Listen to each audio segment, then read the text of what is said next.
예전에 그 트럼프 목리 얘기를 선거 전에 드리긴 했었는데 진짜로 이렇게 할 거라고 생각은 저는 안 했었거든요, 사실은. 이게 남미에서 일어나면 저는 그러려니 하겠는데 이게 미국에서 일어난다는 자체가 참 상상이 안 됩니다. 미국이 기존에 가지고 있던 그 어떤 이미지를 완전히 다 혁파하시는데 아주 지대한 공을 하시는 것 같아요. 그 29일 날 잘못하면 그러니까 28일까지 연방 정부 그러니까 지방 정부들의 그 예산들이 전부 다 추가로 플러스로 예산안을 통과시킨 게 28일까지거든요. 그래서 이제 이게 통과가 안 되면 29일 날 지방 정부 셧다운에 들어갈 것 같고, 그다음에 이게 잘못하면은 먹니를 제대로 부리면 1월 20일이든가요? 그 바이든 행정부가 들어올 때까지 예산안이 통과되지 않을 수 있다는 보도를 제가 봤거든요. 그것까지 가게 되면 약간 이제 좀 시장이 시끄러워질 수 있겠죠. 근데 꼭 나쁜 건 아닐 수도 있는 게 이게 이제 조지아주 상원 선거가 있는데 이게 지금 계속 이렇게 트럼프가 목리를 그 펼치면 거기에 나오는 공화당 상원의원 2명이 유리할까요? 라는 생각을 하게 됩니다. 여기 켈리 레플러라고 하는 이분 아마 여자일 겁니다. 근데 이분 뭐 여성 트럼프라고 되는 그런 분인데 트럼프한테 거리를 두고 있긴 하지만 불리하긴 하겠죠, 선거에서. 그런 관점에서 놓고 보면 공화당에서 그러니까 민주당에서 조지아를 2개 다 당선시켜서 50대 50을 만들어 가지고 상원을 전부 다 자기들 하고 싶은 대로 움직일 수 있는 그런 섹터로 들어갈 수도 있겠다라는 생각을 전 개인적으로 하게 되네. 그렇게 보도들이 나오고 있고 그런 생각을 해보면 트럼프가 그런 행위를 이런 행동을 안 해야 될 것 같은데 2,000달러 줘야 된다고 얘기하면서 이걸 안 통과시키는 게 과연 누굴 위한 건지 잘 이해를 못 하겠습니다. 진짜 극단적으로 이기주의적인 사람이 어떻게 행동할 수 있는가라고 하는 것. 그다음에 그런 사람이 이제 그 정권, 그러니까 자기가 행정부를 장악했을 때 어떤 상황이 벌어지는 거를 아주 뼈저리게 보여주는 것 같아요. 이제 특이한 건 이런 분께서 40%가 넘는 지지율을 받는다는 거죠. 그게 굉장히 특이한 거죠. 코로나 상황을 좀 보면요, 일주일 만에 나온 그 유럽 데이터가 증가 추세로 터닝했습니다. 핵심 지역인 영국을 보면 이거는 유럽 CDC 데이터고요. 이거는 월도미터 데이터인데 보시면 증가 추세는 멈춘 것 같긴 한데 잡히지는 않고 있는 것 같아요. 영국입니다. 독일을 보면 독일도 증가 추세가 안 잡히고 있는데 이게 왜 중요하냐면 그 봉쇄를 들어갔잖아요. 독일이 16일인가부터 봉쇄에 들어가지 않았나요? 그런데도 이게 줄지 않고 있다는 거는 이 뭔가 지금 상황이 완전히 특별히 바뀌었거나 혹은 상황이 심각하다 이런 뜻으로 좀 느껴지거든요. 그리고 그 상황을 심각하게 만드는 영국 변이 코로나가 전 세계에 지금 퍼졌다는 얘기들이 나오고 있습니다. 뭐 그러니까 대륙별로 안 나온 데가 없어요. 다 나왔습니다 지금. 그나마 우리나라는 지금 현재 대응을 가장 잘하고 있는 겁니다. 계속 뉴스 보도에서 코로나 관련해 가지고 얘기들을 계속 해대고 있는데 제가 이제 매번 보면 그나마 우리나라는 전 세계 주요 선진국들 확진자 수 나오고 상황 나오는 거 보면 그러니까 유럽 같은 경우에는 지금 그러니까 확진자가 나오면 그 확진자를 저희는 이제 추적해서 뭔가 이렇게 하려고 하는 작업들을 그나마 하잖아요. 근데 그걸 포기한 지는 오래됐습니다. 서구 지역은. 우리나라는 아직까지는 그나마 잘 하고 있는 것 같고, 그거는 뭐 질병관리청이나 혹은 뿐만 아니라 국민들이 잘 해주기 때문에 이런 상황을 가는 거죠. 물론 안타깝습니다. 자영업자들이 어려우시니까 그런 부분들이 참 어려운 것 같아요. 파우치 소장께서는 아직 최악의 상황은 안 왔다고 얘기를 하고 있는데 미국 같은 경우에는 보시면 데이터가 꺾였습니다.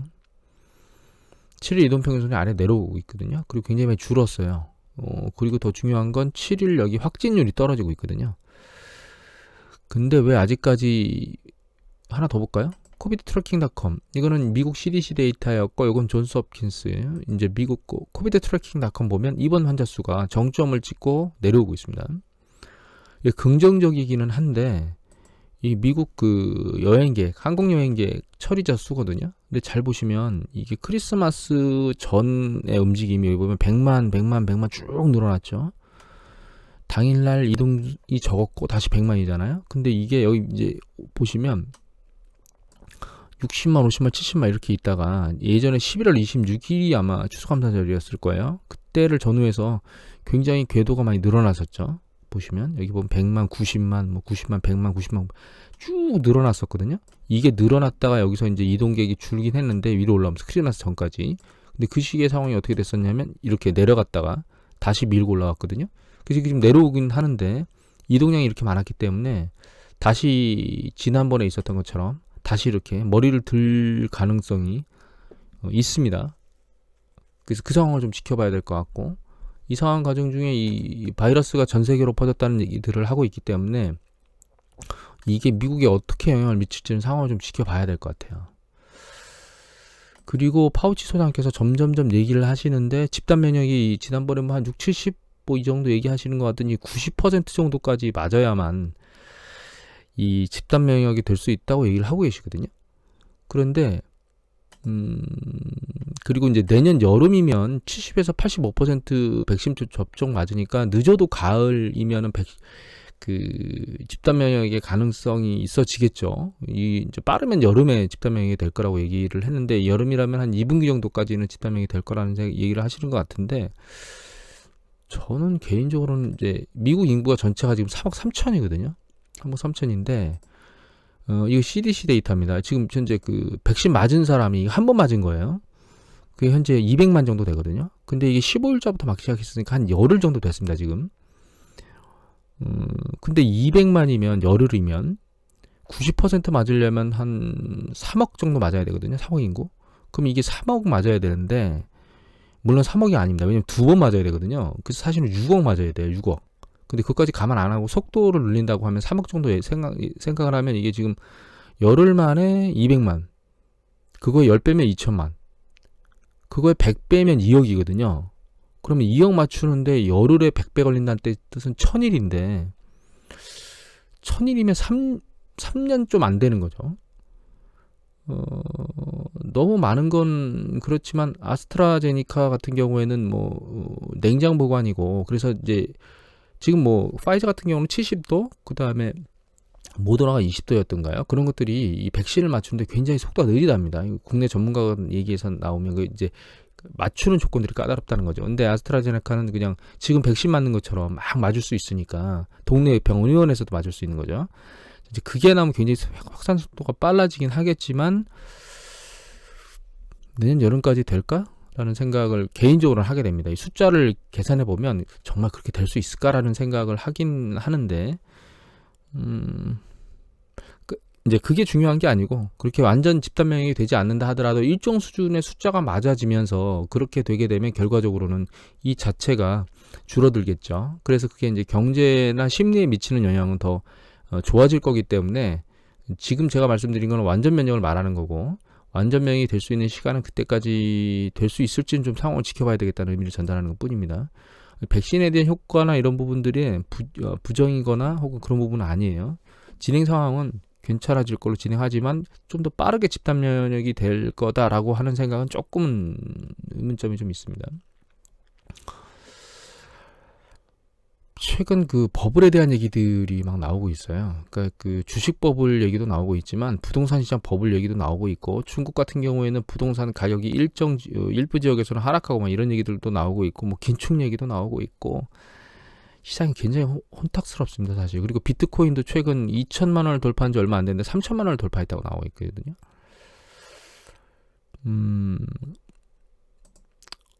이런 상황에서 그 투자 전문가 짐 로저스가 자기 일본 주식 다 팔고 뭐 판 다음에 이제 더블 딥이 나올 수 있다라고 얘기를 했는데 이 더블 딥이 상반기에 나올지 안 나올지는 예측하기가 불가능합니다, 지금. 하지만 이제 예전에 말씀드렸지만 이렇게 자기의 이름을 내걸고 액션을 취하고 있는 사람들 같은 경우에는 부동산 버블 붕괴에 대한 우려의 얘기들을 하고 있고요.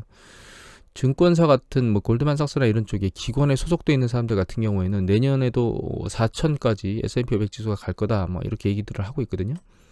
어느 쪽이 맞다 그러다에 대한 관점은 넘어서서 일단 한 가지 명확한 거는 자산시장의 버블이 끼었다는 거예요. 첫 번째, 팩트만 보면 자산시장의 버블이 끼었는데 그게 주식시장만 낀 게 아니고 여러 곳에 다 꼈다는 거죠. 이 부분이 붕괴될 것이냐 안 될 것이냐에 대한 논점은 일단 뒤로 차지하고 그건 나중에 해야 될 것 같고, 지금은 이런 상황에서 조정이 없을 것이냐라고 하는 부분을 좀 생각해 봐야 될 거라고 생각을 해요, 개인적으로. 그러니까 지금 조정이 크게 일어나지 않는 상태에서 주식시장이 계속 밀려 올라오고 있는데, 최근 일어나고 있는 일련의 행위들, 현상들, 예를 들면 트럼프가 목리를 부려가지고 그 예산안이나 이런 것들이 통과가 안 돼가지고 정말 셧다운이 일어난다거나 지방정부가, 그다음에 진짜로 구제금이나 이런 것들 경기부양책이 안 돼서 그런 것들의 진행이 안 되고 내년 1월 20일에나 통과를 한다거나, 그리고 또 여기 일어나는 그 CDC 쪽, 그러니까 미국의, 영국의 이 전파 이런 것들의 확산세가, 그다음에 미국의 크리스마스 이동으로 인한 이 확산세가 조금 강하게 올라갈 가능성이 오픈되어 있는 상황이고, 아직 백신은 집단 면역으로 가려면 시간이 필요한 상황이고, 그리고 최근 경제 지표를 보면 그 소득도 2개월 연속 감소했고, 미국의 개인 소득이요. 그 다음에 두 번째는 그 소매 판매도, 그러니까 소매 판매, 소비자 판매도 줄었죠. 가계 소비 지출도. 그래서 이거 뉴욕 패드입니다. 뉴욕 연준이 그 4분기 경제 성장률을 예측하는 건데 계속 밑으로 내려오고 있습니다. 이런 것들이 종합적으로 현재 진행되고 있는 상황을 놓고 보면 조정이 없이 다시 내척 달려갈 수 있을까라고 하는 부분에 대한 생각이 들거든요, 개인적으로. 그러니까 뭐 붕괴 이런 건 두 번째 문제고, 붕괴라고 한다고 하더라도 이게 바로 꽂지는 않을 겁니다. 코로나 상황처럼 락다운이 되면 내리 확 꽂을 수도 있겠지만 지금은 그런 상황이 아니기 때문에 결과적으로는 밑으로 한번 밀려 내려갔다가 반등해서 실패하면 다시 밑으로 내려가면서 넥라인을 붕괴하고 내려가는 그런 붕괴의 패턴이 있겠죠, 있다면. 이런 생각을 해보면 일단 조정의 무게감이 적은 편은 아닌 것 같아요. 그럼 조정 시점에 매수를 하고 반등 시점에 전고점을 돌파하는지를 잘 보고 있다가 전고점 돌파하지 못하고 움직일 때 붕괴에 대한 위험성을 고민해야 되는 게 아닌가, 이렇게 생각이 듭니다. 장이 계속 세다 그래서 조정이 잘 안 일어나고 있는데 이번에도 조정을 피해갈 수 있을지는 예측하기가 어렵습니다. 진짜 예전에 전혀 있지 않았던 행위들이 지금 계속 일어나고 있기 때문에 대가들이 붕괴를 저렇게 얘기를 해도 진짜 붕괴될까라고 하는 물음표를 찍을 정도로 상당히 판단이 애매모호한 상황인데, 여러 가지 상황으로 놓고 보면 조정의 가능성은 점점 높아지고 있다, 이렇게 생각이 들고 있습니다. 천천히 조심스럽게 접근을 하는 게 좋지 않을까, 이런 생각을 합니다. 이것으로 마치도록 하겠습니다.